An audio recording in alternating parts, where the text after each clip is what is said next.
पुढची बातमी पाहूयात। इगतपुरीच्या मेळाव्यात न बोलावल्यामुळे मनसेचे प्रवक्ते प्रकाश महाजन प्रचंड दुखावलेत।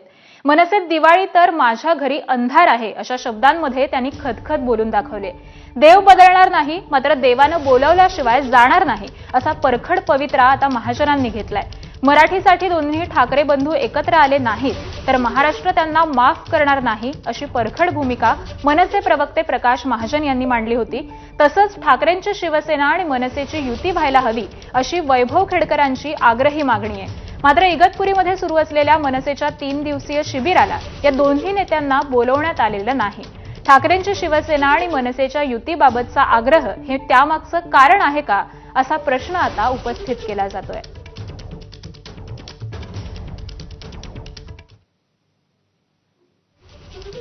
माझी आज अशी भावना झाली की आता बस झालं।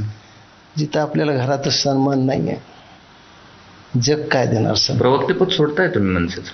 मी म्हणलं ना, मी आता देव बदलणार नाही। माझी भक्ती असेल तर देव मला बोलवेल त्यावेळेसच मी देवळात जाईन।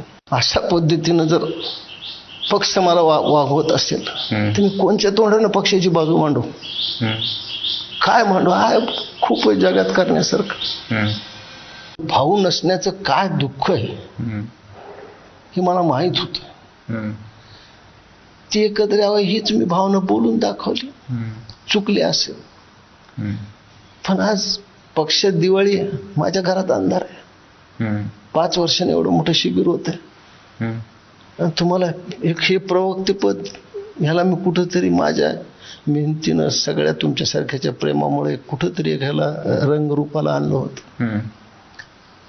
कदाचित माझं बोलणं, माझं मीडियातलं वावरणं हेच मला त्रासदायक ठरलं असेल।